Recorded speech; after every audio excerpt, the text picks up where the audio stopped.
হরে কৃষ্ণ কৃষ্ণ কৃষ্ণ হরে হরে, হরে রাম রাম রাম হরে হরে। আমি পড়ছি শ্রী ভগবদ গীতা যথাযথ 16 অধ্যায় দৈব সম্পদ বিভাগ শ্লোক নম্বর 23।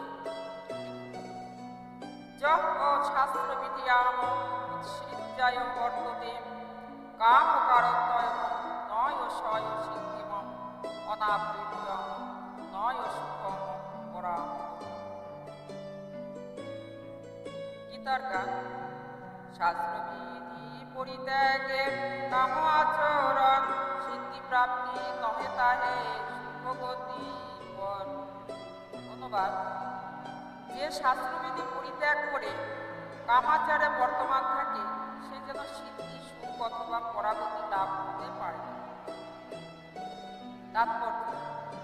পূর্বেই বলা হয়েছে মানব সমাজে বিভিন্ন বর্ণের এবং আশ্রমের জন্য শাস্ত্রবিধি বা শাস্ত্রীয় নির্দেশ দেওয়া হয়েছে, সেগুলি যেন সকলেরই যেন কর্তব্য হচ্ছে এই সমস্ত বিধিগুলি যেন অনুসরণ করে।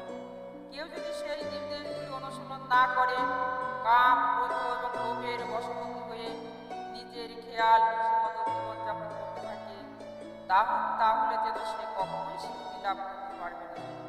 পক্ষান্তরে বলা যায় কোনো মানুষ সিদ্ধান্তগতভাবে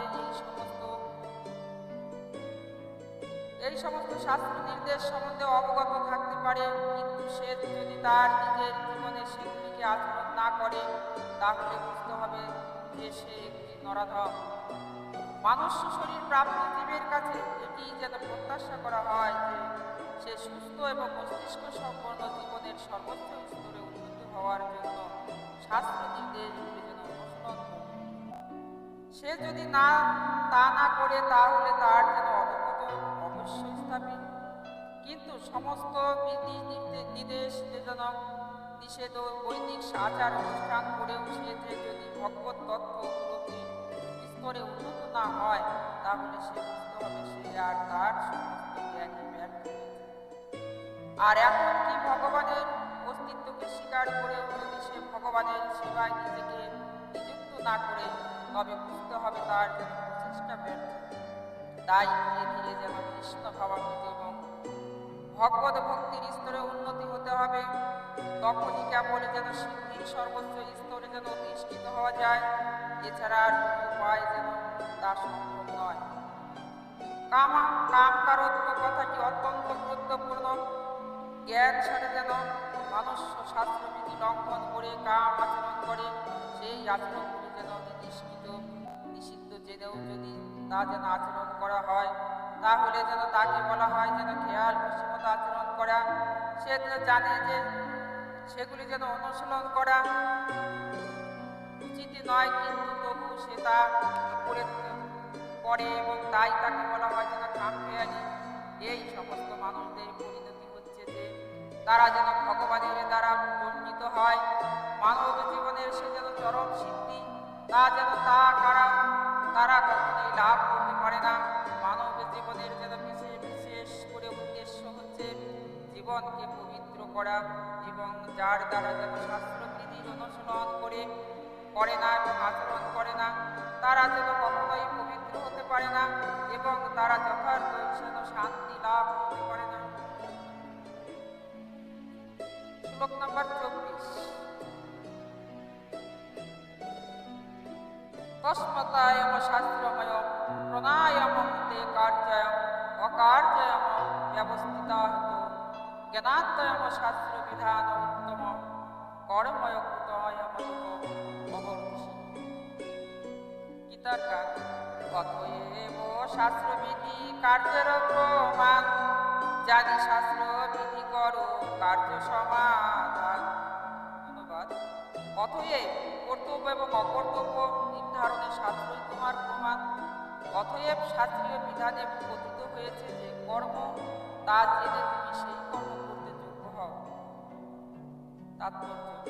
পঞ্চদশ অধ্যায়ে বলা হয়েছে সমস্ত বৈদিক বিধি এবং নির্দেশের উদ্দেশ্য হচ্ছে যেন শ্রীকৃষ্ণকে জানা।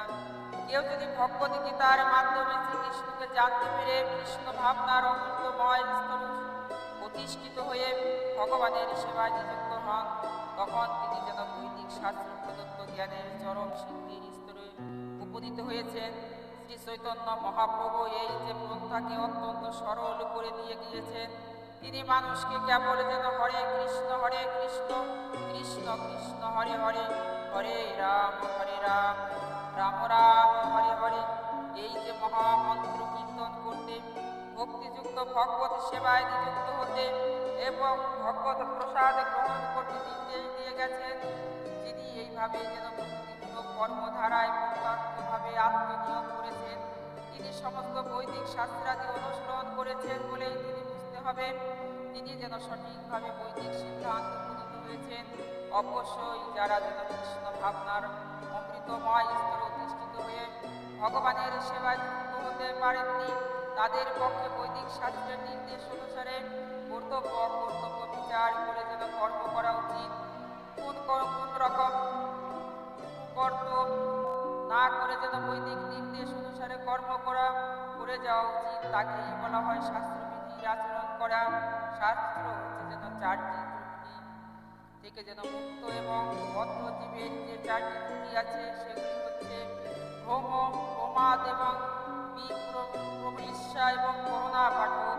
এই ভুল করার প্রবণতা যেন মোহগ্রস্ত হওয়া, প্রবঞ্চনা করবার প্রবণতা এবং অপূর্ব যদি ক্রিয়াদি, এই চারটি প্রধান ত্রুটি থাকার জন্য বদ্ধ জীব বিধি নিয়ম এবং রচনার অযোগ্য। সেই কারণে যেন শাস্ত্রজ্ঞ বিধি নিয়মগুলি এই চারটি ত্রুটি যেন সম্পূর্ণভাবে মুক্ত হতে সমস্ত মহামণি ঋষি এবং আচার্য মহাত্মগণ এবং শাস্ত্রের নির্দেশগুলিকে কোনো রকম যেন পরিবর্তন না করে গ্রহণ করেছেন। ভারতবর্ষে অনেক আধ্যাত্মিক সম্প্রদায় রয়েছে, সেগুলি যেন সাধারণত দুভাগে বিভক্ত, নির্বিশেষবাদী এবং সবিশেষবাদী, যারা উভয়ের মধ্যে অবশ্যই বৈদিক নির্দেশ অনুসারে জীবনযাপন করেন এবং শাস্ত্র নির্দেশ অনুসারে যেন তারা অনুশীলন না করেন, কখনো বা তিনি সিদ্ধি লাভ করা যায় না। তাই যথার্থভাবে শাস্ত্রের মর্মার্থ উপলব্ধি করতে পেরেছেন, তিনি যেন ভাগ্যবান। পরম পুরুষোত্তম ভগবানকে উপলব্ধি করবার প্রত্যা অবলম্বন না করবার ফলে মানব সমাজে যেন অধঃপতন দেখা দেয়।